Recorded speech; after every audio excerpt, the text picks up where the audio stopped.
Welcome to Leka Eto Speak YouTube channel. Thanks for watching. Please don't forget to subscribe. Lovers all over the world, welcome to our YouTube channel. Rí wípé Suri Ilupeju ó ti dé, ó dẹ̀ ṣàlàyé lọ́pọ̀lọpọ̀ nǹkan tó fa gbọ́nmi sí omi òtó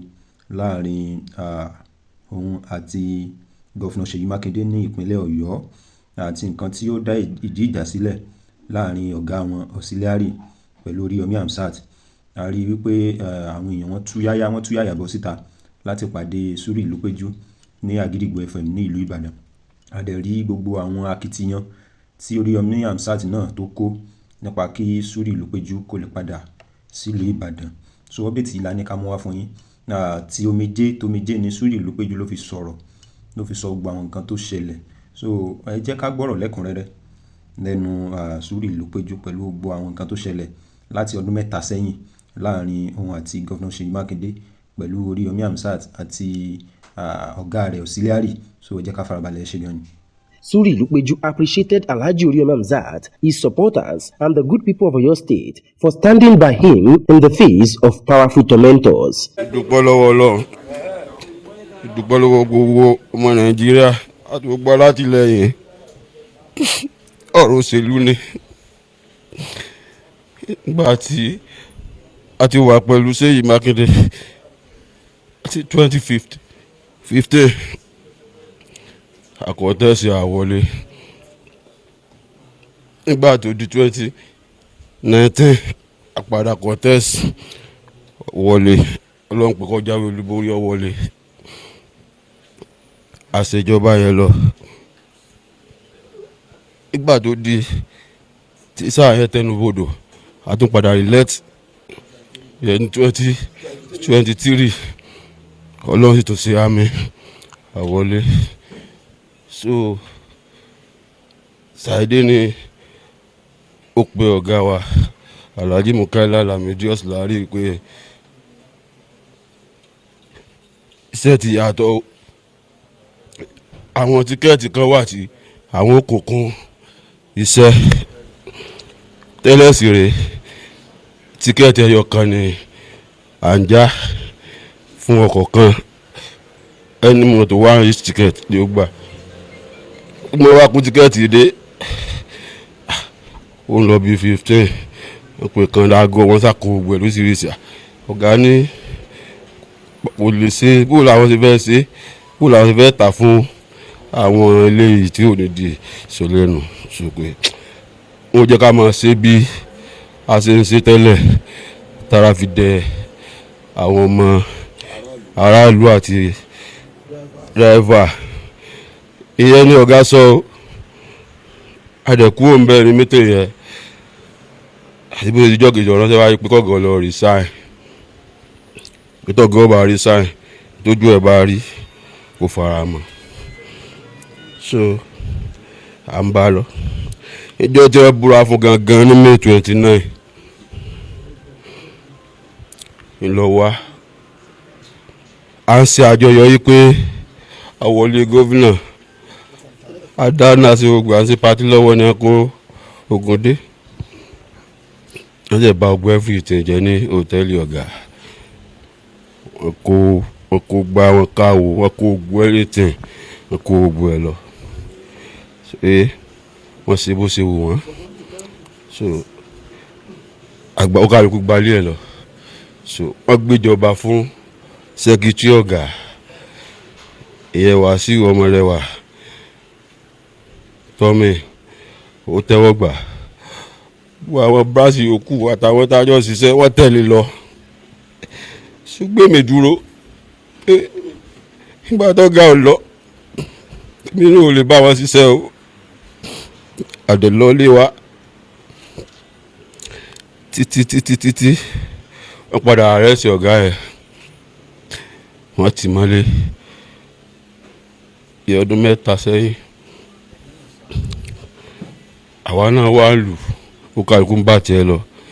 So ọdún mẹ́ta àti nǹkan kan sẹ́yìn láti jọ fira wálẹ̀. So ojú bí oṣù 5 sí 6 lọ́sìn tí ọ̀gá Oriyomi Jade àìjọ ṣiṣẹ́ fún wọn náà nígbà yẹn náà ni pé ọ̀dà mo dẹ̀ wá darapọ̀ mọ́ wọn bí mo ti dárọ́ nìyẹn o.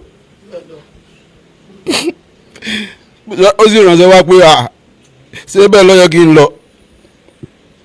ìyẹn tó bá ọ̀ràn tó yìí bù wá ìbá ń pèlè SSF ọ̀ràn wa pé ṣé bẹ́ẹ̀ ló yẹ kí n lọ kí n wá n lè wá o mi ò lè wá ó yẹ ti di báyìí ní ìyẹn pé mi ò lè wá ó fi mí lẹ̀ pẹ̀lú ibi tí mo wà ọlọ́wọ́ gbàdúrà wa so ó tún padà wá ránṣẹ́ wá tó bá ránwọ́ bọ́ ẹ̀rọ wá ẹ̀gẹ́ pé tí mo bá kọ̀ tí mo lẹ́yìn tí máa tẹ̀lé nìyẹn tójú yẹn bá rí kí n fara mọ́ o pé àwọn mẹ́sì mi dáhùn wọ́n lè ṣe fún sí mi rí bẹ́ẹ̀ ṣe fọ́ọ̀gá ní nǹkan kan náà èmi ò tiẹ̀ kà sí tẹ́lẹ̀ kì í tọ́ wáyé pé àwọn mẹ́sì mi dáhùn fún kìnnì so ó sá lọ ó tiẹ̀ ti ń gbó sírísí bíi kí wọ́n sọ pé wọ́n ní DSS ọmọ wá mi kí wọ́n ní kíní kan wá mi kí sáà ń bá a lọ títí ó ṣe di ọ̀ndìlẹ́wọ̀n oṣù kẹfà yìí èmi jáde lọ àwọn ọkọ̀ mi láti May 29 ní gbogbo wọn ọ̀jẹ̀ náà kan òṣìṣẹ́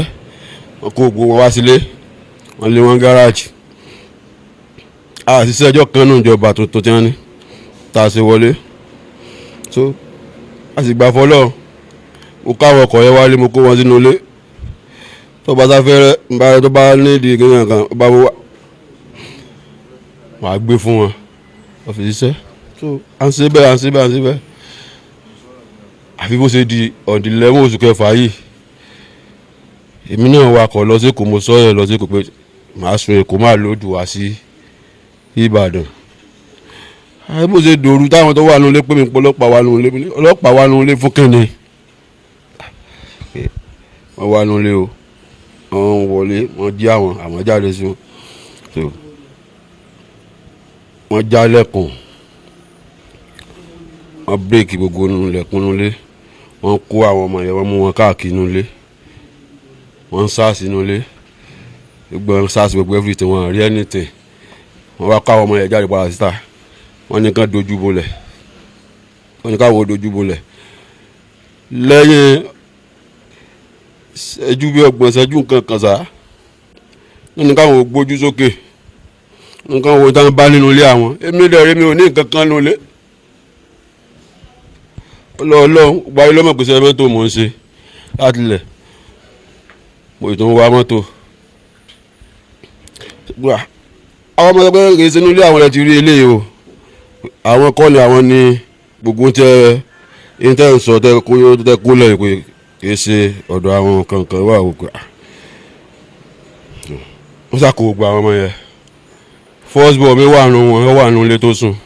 wọ́n mú un náà mọ́ wọ́n kó àwọn ọmọ mẹ́rin nọ́mbà mi wakọ̀ wọ́n kó wọn lọ bó ṣe di àwọn ọjọ́ kejì báyìí kí n tiẹ̀ máa bọ̀ kí wàá sí wọn pé kí ló dé nani wọn tó ti padà wà nílé o láàárọ̀ ọjọ́ kejì ní àárọ̀ kó mọ́tò wà wọ́n bẹ̀rẹ̀ sí kó ogun ẹrù wọ́n kó everything tẹ májá tẹ mẹ́ran gbogbo dọ́kúmẹ́ǹtì everything gbogbo mọ́tò tí mo ní nílé mo fi ń ṣiṣẹ́ lọ́wọ́ àwọn ọkọ̀ tí mo fi ń ṣiṣẹ́ mo kó ní wọ́n kó ogun ẹ̀ lọ ètí ò lè rìn wọ́n wọ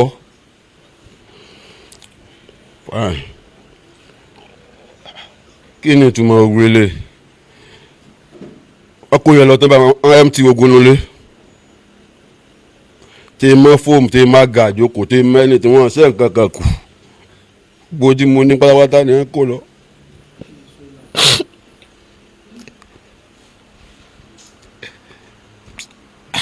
irú kí lélẹ̀ ọ lọ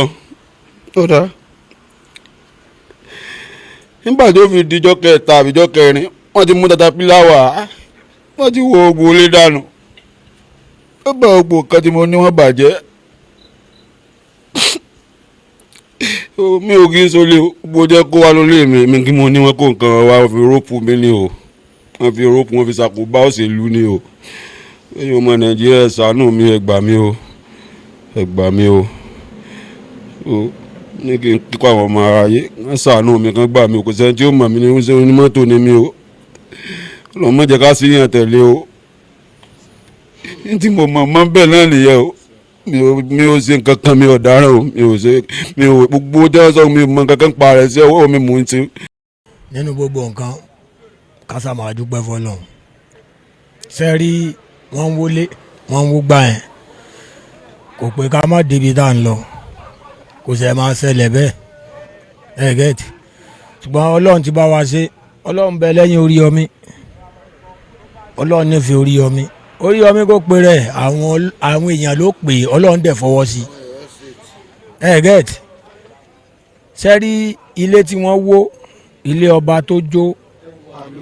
at the end of the day ilé tó tún dáa jù báyẹn lọ lọ́ba tó la yóò tún kọ́ fún Ilupeju agbára ọlọ́run tí gọ́vnà Oriyomi Hamzat 2027 kò sí ní tó lè yẹ ní tí wọ́n rí wọn sọ́ra wọn dà ilé tí wọ́n rí wọn owó ní tí wọ́n rí wọn ó ṣe ìlérí ọlọ́run ní ti Oriyomi Hamzat kì í ṣe agbára kankan ṣé Oriyomi lágbára kankan ni ìlérí ọlọ́run ni yóò dẹ̀ ṣẹ ní táwọn aráàlú fẹ́ nìyẹn ní táwọn aráàlú fẹ́ ọ̀dọ̀ Oriyomi làwọn aráàlú fẹ́ torí Oriyomi kò má ṣe sìn ló ti wá òkè candidate wo ló tó wà lọ́yọ̀ state lẹ́yìn Oriyomi kan sọ ká gbọ́ kò sí torí pàwọ́ jẹ́ supporter Oriyomi làwọn fi sọ ń tọ́sọ ẹni tó bá lè jáde tó lè sọ pé candidate kan báyìí ló tó wà lẹ́yìn Oriyomi lọ́wọ́ sí kó jáde kó sọ ọ́ understand candidate wo ló fẹ́ já ok ní sẹ́ àṣẹ́lẹ̀ wo ni wọ́n ní táràlú ìdìbò fún wọn kí wọ́n jáde wọ́n sọ nígbà tó tẹ̀lú dé nísìn wọ́n sáré gbẹ́bọ́ o wọ́n lọ gbá wọ́n lọ àwo wọ́n lọ kòkó bàbá sásùn kiri wọ́n sáré ṣe tí ọ̀yẹ́ wọn ṣe ní tí wọn ò ṣe láti bí ọdún 5-6 sẹ́yìn wọn ò mà ti borí Oriyomi tí ń ṣe bọ̀ ni ọmọ aláìníyà kò níye ìtawà àdìtawà fi wá nìyẹn kò ń ṣe pé Oriyomi kọ lẹ́tà sí wa kọ̀ wẹ́rò àwọn èrò ni wọ́n wá bá èmi gẹ́gẹ́ bí ẹnìkan Abbas Akínọlá alias 1 minute n ò ní kọ́yìn síbi táyé kọjú sí lágbára ọlọ́run ìta àdẹ̀ ń fẹ́ lọ́yọ̀ state lọ́lọ́run ó ṣe. inú mi dùn gan pé ṣe pé ọ̀gá mi tún lè padà wá. Lovers all over the world ọ̀rọ̀ náà ni ẹ ti gbọ́ yìí ọ̀rọ̀ òṣèlú náà ló díjà sílẹ̀ gẹ́gẹ́ bí ẹ ti mọ̀ kí ọlọ́ọ̀bá kó ṣàánú a rí pé àwọn èèyàn ti ń call out wọ́n ti ń pe gọ́fìnà Seyi Makinde pé kó fẹ́lẹ̀ lẹ̀ ṣe pé kó sọ ṣe pé ọjọ́ kan ni ọdẹ apẹni ọdẹ afẹ́fìlà apẹni máa níyì mọ́ agbára yóò tún shift sọ́wọ́ ẹlòmíì lẹ́yìn wa ọ̀la pé kó fẹ́lẹ̀ lẹ̀ ṣe àwọn kan náà ti lòpọ̀ yẹn sẹ́yìn kọ́lọ́wọ́ ṣàánú wa so àwọn wọ́n ṣàjáde síta wọ́n sọ wípé no matter how the intimidation pé àwọn máa fún Oriyomi Hamzat ní full support so gbogbo ẹ̀ náà lẹ́rí tí wọ́n sọ tó jẹ jáde nínú ọ̀rọ̀ wọn kí ọlọ́ba kó ṣàánú wa so ẹ̀yin tẹ́ bá ṣe ń darapọ̀ mọ́ channel wa yẹ bá wa subscribe ẹ like ẹ comment ẹ share ẹ tan notification bell yín so that anytime tá bá ti drop new video ẹ máa lè rí notification so I really appreciate the support you so far we love you all thanks for watching.